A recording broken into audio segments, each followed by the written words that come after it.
My name is Phoebe Meyer, and I'm the Chief of Staff and Senior Advisor here for the Center for Christianity and Public Life. I'm so thrilled to see all of your faces in the room, some familiar, many new, and to welcome you all to the first Civic Renewal Award ceremony.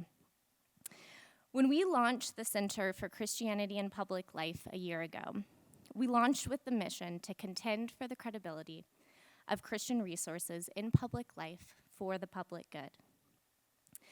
We believe that Christianity has much to say about our politics and public life. We believe that Christian public participation ought to be oriented toward the public good.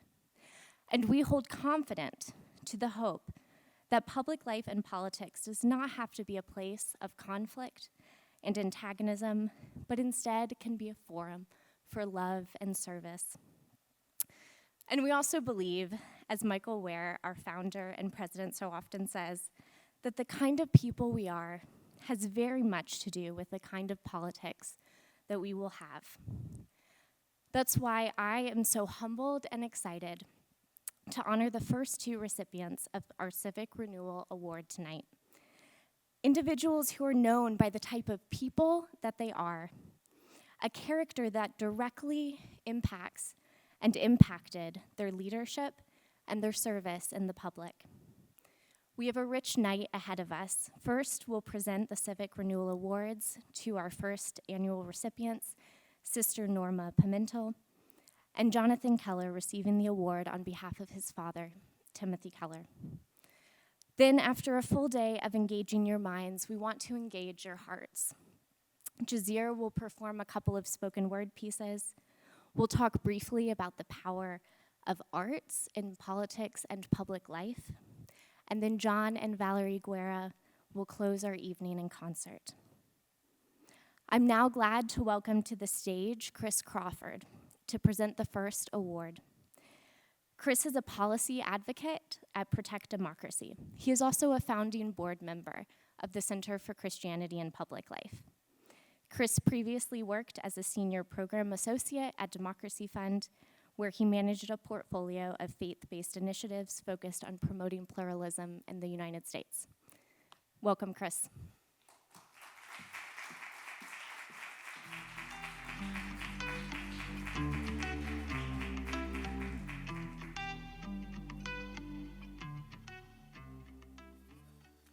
Thank you.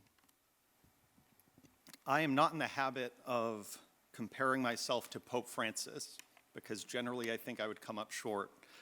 But there's one thing that Pope Francis and I have in common. Sister Norma Pimentel is known as the Pope's favorite nun, and she's my favorite nun too. As Executive Director of Catholic Charities of the Rio Grande Valley, Sister serves the daily needs of her community, and she also has the unique ministry of ministering to folks who are arriving on our southern border. So think about how often we see headlines about what's going on the border with Mexico. When we see those headlines, know that Sister Norma is there ministering to people, providing for their needs. But it's also important that we remember after the cameras are gone, after the headlines fade, she's still there doing the work that you heard her talk about earlier today to restore human dignity.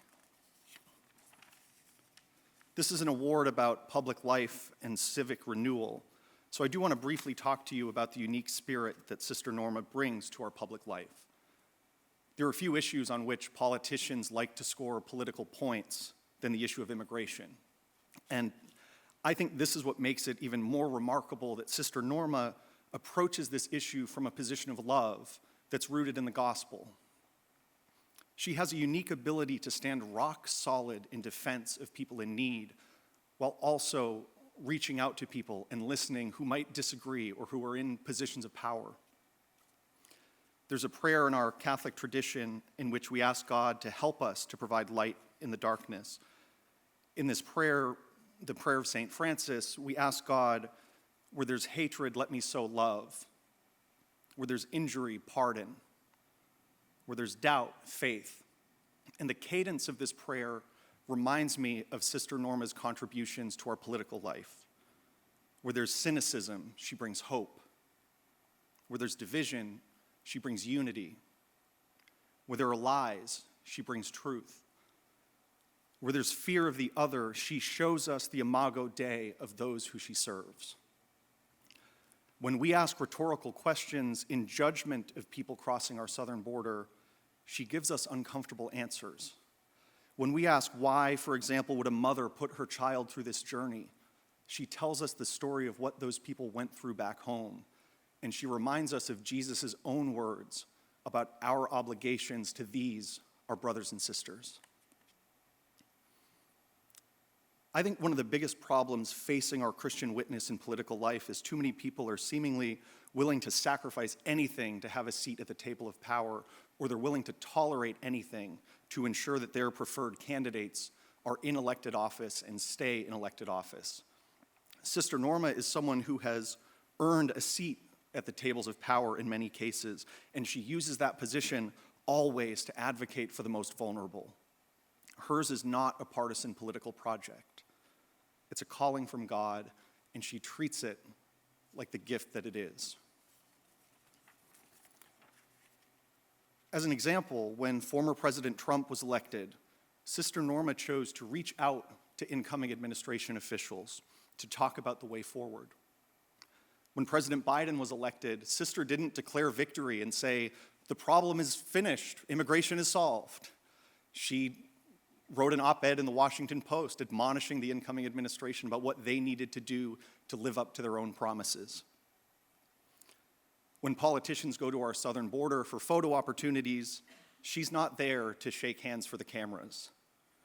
She invites them to meet privately, where she then lifts up the voices of the people that she says do not have a voice. President George W. Bush once said of Cardinal John O'Connor, he had a way of putting politicians on the spot exactly where they belong. I'd say that Sister Norma does that well, but she also invites people to be part of the solution. And that's where true power lies in Christian leadership, at this intersection of solidarity with people who are in need and inspiring others to this calling and this work toward justice. Sister Norma doesn't just call on politicians to do the right thing, she reminds all of us of our own God-given gifts and our opportunities to lift up the voice of those who don't have a voice and to help them to have a voice. And she does all this with a great deal of love. I've seen her in public and in private embracing people from different religions, political beliefs, and walks of life. She leads with a simple yet profound love and sees the dignity in everyone. I'll note my favorite way that she expresses love is the way she loves on my 2-year-old son and calls him her little prince. On a more serious note, contrary to what we may want to believe, loving across borders and across differences is not easy. Sister Norma and Catholic Charities do not always have their love repaid with love. They've been the subject of conspiracy theories from folks like Alex Jones. The governor of Texas targeted them with an executive order and threatened to take Sister Norma's car away. And they face threats of violence, including just this past week, when an online activist threatened the lives of people arriving at our border generally and specifically called for violence against Catholic Charities. It's hard for many of us to imagine having the love and determination to do what Sister Norma does on the good days, never mind on the difficult days or the dangerous days. Yet there she stands, arms wide open, heart wide open, ready to receive, ready to love, and ready to lead all of us closer to our God by reminding us to embrace His image in our neighbors. Yes, it is hard for us to imagine, but it's exactly what God imagined when He called her to this holy work. As Phoebe said, this is the first time we're presenting this award, and it's not really fair that we're setting this extremely high bar for future recipients by starting with Sister Norma Pimentel, but it's our honor to do so. Thank you, Sister.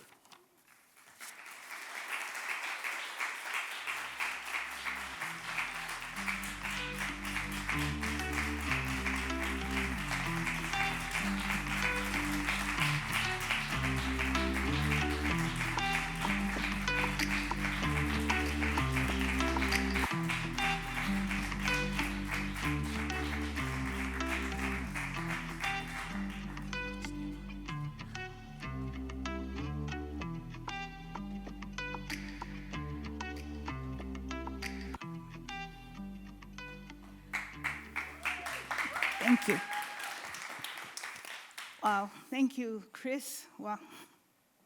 Muchas gracias. Thank you for this honor, Michael, and all of you. You know,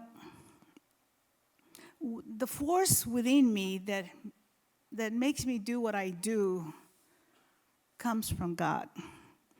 You know, it is this force that we must all have if we believe in God. You know, that's the only way we are able to make any difference in whatever it is that we do. And so I just feel that we all must get in touch with that force, that God within us, that needs to fire us up, you know, really ignite us to get out there and do what we need to do, because we all have a mission, we all have a purpose, and I do my part, we all must do our part, and this world will be better, you know.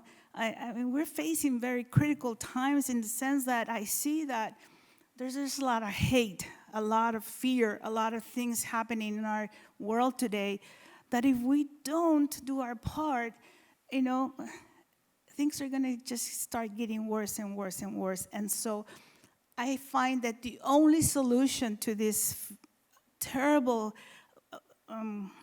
existential threat that we face today in life is love, you know? Radical, truly presence of God in our lives, that we make it known in our way we respond to others, the way we welcome others is so important, you know.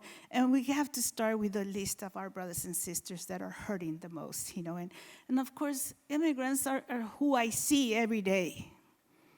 I encounter God every day with them. And in their name, in their honor, is why this recognition that you do it means a lot for them, because I see their faces, I see their struggles. I've encountered them, and I share this story time and time again because that's what grounded me. When I walked into a detention facility full of children that were dirty and muddy and tiny in the United States, not for a day, for weeks, because we hadn't figured out what to do and how to handle it. In the meantime, they were there, crying. And I cried with them. And I invited them to pray. And they prayed with me. Diosito, ayúdanos. God, please help us. Pulling my dress, looking up at me with their faces full of tears, we prayed. And the officers were looking inside at us and also were praying. They were also crying. Because there's a part of us we can't deny. It's our own humanity. So sometimes we lose sight of that when we get caught up in the laws and rules and whether this country is like receiving way too many immigrants that we just simply can't handle it. I don't think God wants us to say we can't handle it. We must be able to say, yes, God, what else do you need of me? So we need to stand up and say every morning, aquí estoy. What do you need of me? How can I use my own sense of who I am to help you accomplish and bring love and peace and what this world needs the most? So I challenge you. Let's make this world know that every life matters. Thank you.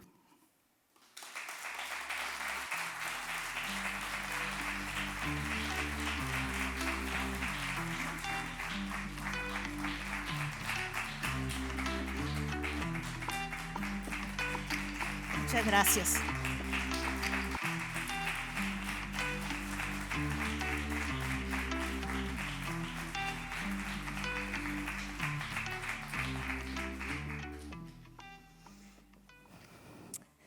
Thank you, Sister Norma. We are so grateful for the testimony of your life's work and mission. I'm now honored to introduce the presenter of our second Civic Renewal Award, Michael Luau. Michael is the editor of NewYorker.com and oversees the magazine's digital presence across all platforms. He writes regularly on politics, media, and religion, and is at work on a book about the history of Chinese exclusion in America. He joined The New Yorker in 2016. Before that, he spent 13 years at the New York Times. Michael, we're honored to have you with us today.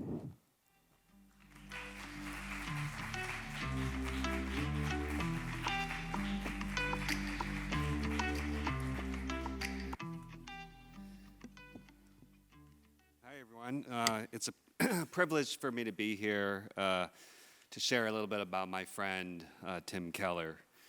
I wanted to start with a story. In early 2006, I was a cub reporter on the Metro desk at the New York Times. My bosses assigned me to the religion beat. Of course, I had to reach out to Tim Keller. I met with Tim because he seemed to be doing extraordinary things at his church, preaching every week to thousands of young people in Manhattan. Tim was reluctant. Unlike a lot of pastors, he preferred to avoid the spotlight. He was also a little bit wary of the New York Times. But he finally agreed to let me and a photographer follow him around on a Sunday in February. The night before we were supposed to spend the day together, a severe winter storm arrived in the city. By 4 p.m. the following day, nearly 27 inches of snow had fallen in Central Park, breaking a record that had been set in 1947. That night, as many streets in the city remained impassable, I made my way through the snow to a church building in Manhattan's Upper West Side, and I found about 600 or so people, mostly young professionals and creative types, squeezed into the pews. They listened to Tim preach a sermon on Jesus' healing of the paralytic that drew on the readings of C.S. Lewis, The Village Voice, and the George MacDonald fairy tale, The Princess and the Goblin. You can still listen to this sermon today online. I did it the other day. It's an extraordinary sermon. I left that night with the perfect lead for my story. And it was as good an illustration of any of what I came to believe, that Tim was perhaps the most gifted communicator of historically orthodox Christian teachings in the country. Tim died in May of this year of pancreatic cancer at the age of 72. I've had a lot of time over the past few months to reflect on his life and ministry. Tim had a resume that resembled that of perhaps no other Christian minister in America. He started his ministry career in 1975 in Hopewell, Virginia, a faded factory town once known as the chemical capital of the South. Tim had just graduated from Gordon Conwell Theological Seminary in Massachusetts. West Hopewell Presbyterian Church, a congregation of about 90 people, made him an offer to be their interim pastor for 3 months. At the time, Tim's only other job offer was to become a postal carrier in Massachusetts. Both Tim and his wife, Kathy, had taken the postal carrier test as a way to support themselves as Tim looked for a pastorate. Most of the people in the congregation in Hopewell were over the age of 60 and did not have more than an 8th grade education. Only 2 members of the church were college graduates. The Kellers ended up staying in Hopewell for 9 years. In 1984, Tim became a professor of preaching at Westminster Theological Seminary outside of Philly. On the weekends, he oversaw training for the Presbyterian Church of America's Mercy Ministries. In the late 1980s, officials with the Presbyterian Church of America began searching for a pastor to start a congregation in Manhattan. They approached Tim about the role, but he initially turned them down. Only after 2 other candidates also took themselves out of the running did he agree to take on the project. His pastoral experience, limited to a small-town church in the Bible Belt, made him an unlikely fit for New York City. Within 3 years of its founding, however, Redeemer had gone from 50 people to 1,000. By the mid-aughts, it had become a beacon around the world for pastors interested in ministering to cosmopolitan audiences. Unlike many suburban megachurches with their soft rock praise bands and user-friendly sermons, Redeemer's services were almost defiantly boring, featuring traditional hymns and liturgy. But the sermons were wry and erudite, filled with literary allusions and philosophical references.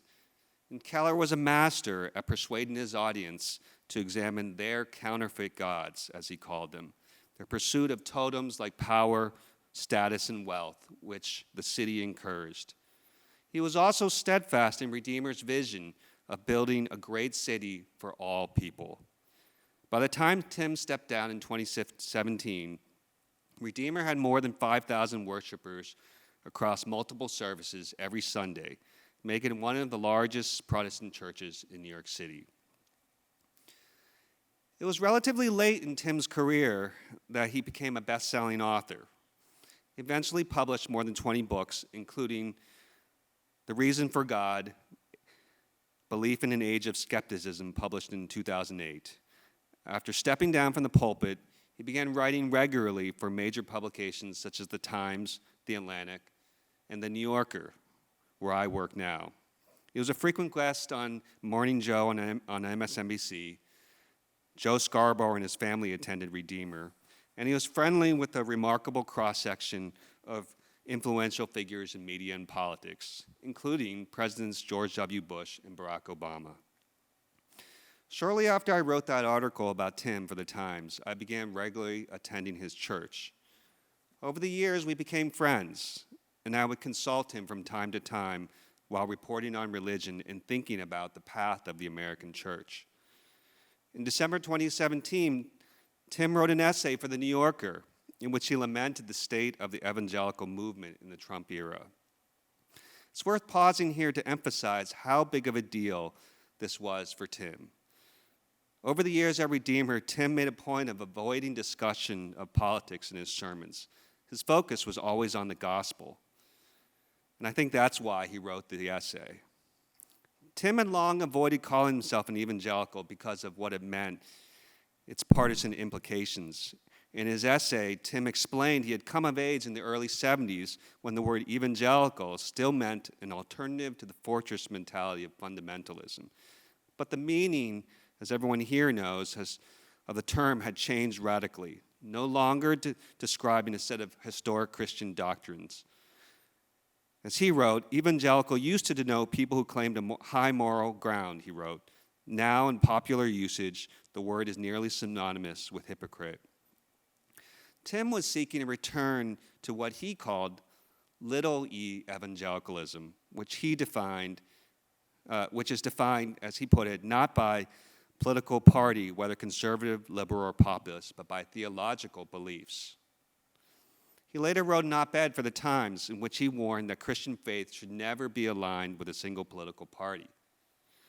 Most political positions, Tim wrote, are not matters of biblical command, but of practical wisdom. One of Tim's final projects, completed earlier this year, was an 83-page white paper he called The Decline and Renewal of the American Church. It offered a wide-ranging set of prescriptions for what he viewed as the profound afflictions of the evangelical movement, including its anti-intellectualism, its problems with race, and the politicization of the church.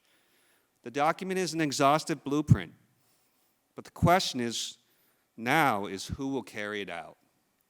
Tim's passing leaves a void in the movement to reform evangelicalism. And in today's social and political currents, the prospects for change seem dim. In his paper, Keller observed that in the past, significant revival movements in Europe and North America often began with pace-setting individuals, as he put it. In other words, people like Tim. Yet he was careful to add that ultimately no one can control what would capture the imagination, fortify the spirit, and become an organic, significant movement. In his view, this was the role of the divine. If he were alive today, I believe he would be on his knees in prayer for the people of this gathering. I want to welcome to the stage Jonathan Keller, the youngest son of Tim and Kathy Keller. He is here to accept this award on behalf of his dad. Jonathan works as a city planner with the city of New York and lives in Astoria, Queens, with his wife and 3 kids. He seeks to help neighborhoods be places where people of all backgrounds and ages can thrive. Welcome, Jonathan.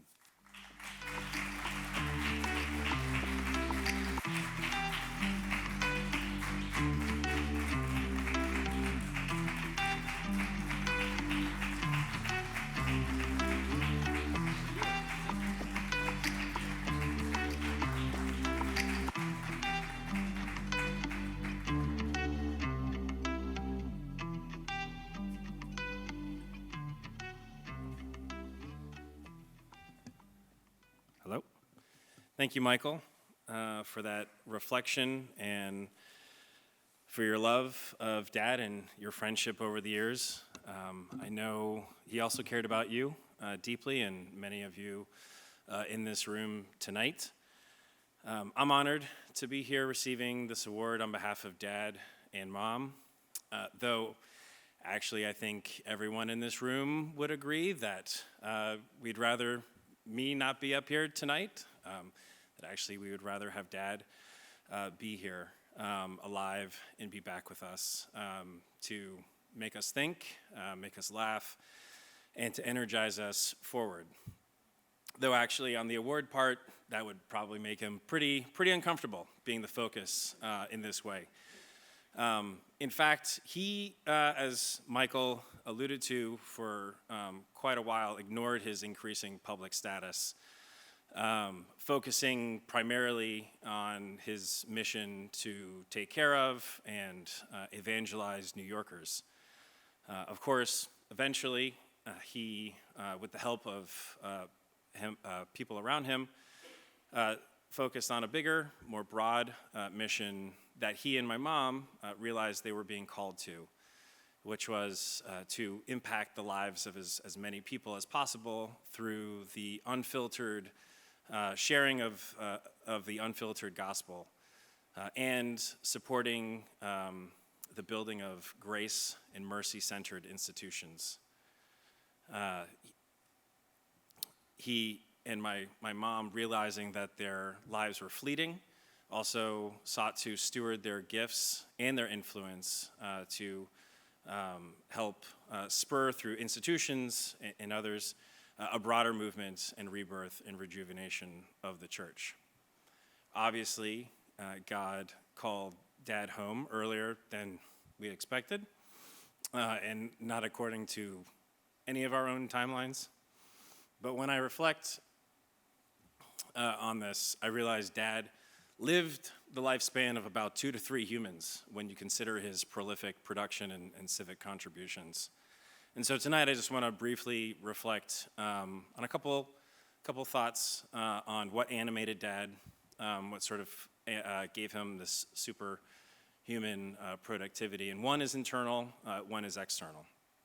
So on the internal motivators, of course, first is Mom, Kathy Keller, his wife and confidant, and also his God-given abilities that he was born with, including a photographic memory. He could recall things he read in books 20, 30 years ago, and also where they were in those books. Pretty incredible. Definitely gave him a leg up on many things. But I believe Dad also had an incredibly clear vision about what his purpose in life was, which came from the cross and resurrection of Jesus when Dad needed grace and mercy most. But he didn't take that blindly. He doggedly and genuinely considered, in good faith, other religions and philosophies. And he didn't seek truth for comfort or to reinforce his priors. He found in the gospel the best, most compelling answers. And I remember him telling me this when I asked him when I was much younger, that the gospel had the best answers and the most compelling answers to life's big and small questions. And it also gave us the ability to navigate our seemingly intractable and increasingly complex issues in society.